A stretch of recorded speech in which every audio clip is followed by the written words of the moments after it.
আর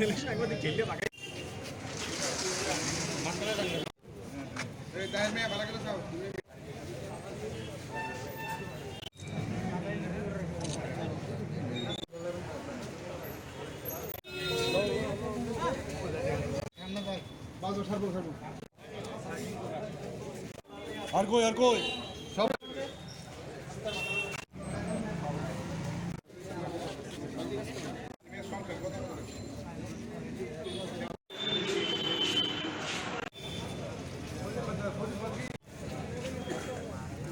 সাধারণ লোকজন তারাও আমাদেরকে স্ক্রিনিং অভিযানে অনেকভাবে সহযোগিতা করেছেন, অনেকেই এগিয়ে এসছেন, তারা দেখছেন, তারা বলছেন স্যার আমি কোর্টে গিয়ে সাক্ষী দেব, আমার নাম লিখুন একবার, তাদের একটা স্বতঃস্ফূর্ত আমরা আজকে যুবকদের উদ্দেশ্যে মানে কিছু বলবেন যে তারা যারা কি স্বাভাবিক জীবনে ফিরে আসবে, তারা যারা আজকে আটক করলেন, দেখা যাবে কোর্টে গেলে বেলে আবার ছুটে যাবে, তারা আগামী দিনে তাদের কাছ থেকে কি মনে করেন, কি বলবেন তাদের উদ্দেশ্যে? তাদেরকে আমরা অ্যারেস্ট করেছি, তাদেরকে কালকে আমরা কোর্টে পাঠাবো, তাদের জেল হবে।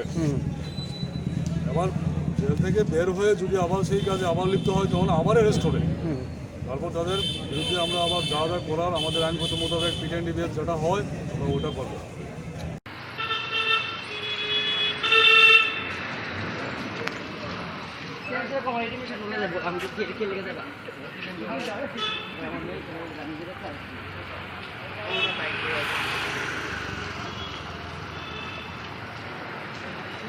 এগুলি সবগুলি হচ্ছে কোরাক্স পার্টি, তারা এক এক করে ধরে আজকে মোটামুটি 20 জনের মতো ধরা হয়েছে, একটা ট্রেপে ফেলানো হয়েছে তাদেরকে। পুলিশ এবং সাংবাদিকের যৌথ উদ্যোগে আজকের এই ট্রেপে এই পর্যন্ত 20 জনের উপর।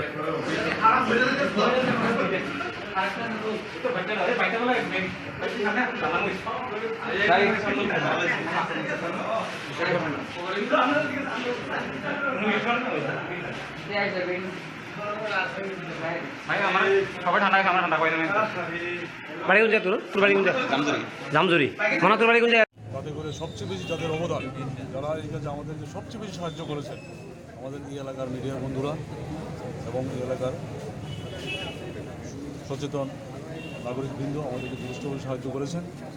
তো আমরা চাইছি এটাকে আমরা নির্মূল করতে পারি আমাদের এই সমাজ থেকে।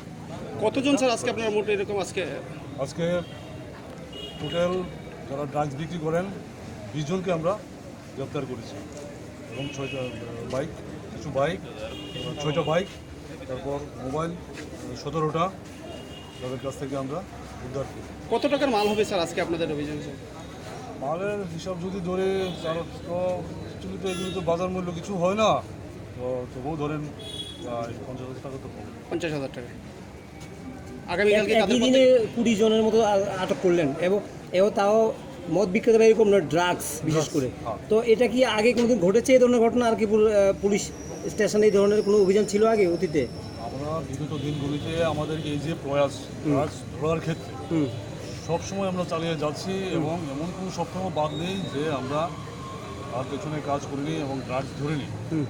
ওই সময় যে আমরা ড্রাগসগুলি ধরি তার সাথে ধরেন 2 জন 3 জন বড় লোক 5 জন অব্দি আমরা অ্যারেস্ট করতে পেরেছি। আজকের যে আমাদের এই অভিযানটা, তাতে করে এই এলাকার যতজন বিক্রেতা মোটামুটি তার একটা ম্যাক্সিমাম পার্ট আমরা আজকে গ্রেপ্তার করতে সক্ষম হয়েছি। আজকে দুপুর 12টা নাগাদ আমাদের কাছে একটা খবর আছে যে তাহের মিয়া চৌধুরী, তার বাড়িতে নাকি অবৈধ ড্রাগস বলতে কুট্টা, বাংলা ভাষায় যাকে বলে কুট্টা, মজুদ আছে এবং সে এগুলি বিক্রি করছে। সেই খবরের ভিত্তিতে আমরাও তার বাড়িতে যাই, যাওয়ার পর রেড করি, রেড করে তার বাড়ি থেকে আমরা ড্রাগসের একটা পাউচ, তারপর 165টা ফিল্ড ভায়াল এবং কিছু খালি ভায়াল তার বাড়ি থেকে আমরা সিজ করি। ওই সময় তার বাড়িতে আরও কয়েকজন ছিল যারা নাকি এই খালি ভায়ালগুলিরে ফিল আপ করছিল। তারপর তাদেরকে জিজ্ঞাসাবাদ করে আমরা ঘটনাস্থলে জানতে পারলাম যে সে নাকি এই এলাকার মাস্টারমাইন্ড, কিংপিন। সে এখান থেকে টিল্লা এলাকা, গর্জি, বাগমা, তারপর উদয়পুর শহরের বিভিন্ন জায়গায় সে ড্রাগস সাপ্লাই করছে। তারপর আমরা একটা ট্র্যাপ করলাম, সেটা দেখলাম কিছুক্ষণ পরপর 2 জন 3 জন করে যুবক তার কাছে আসছে ড্রাগস কেনার জন্য। সেইভাবে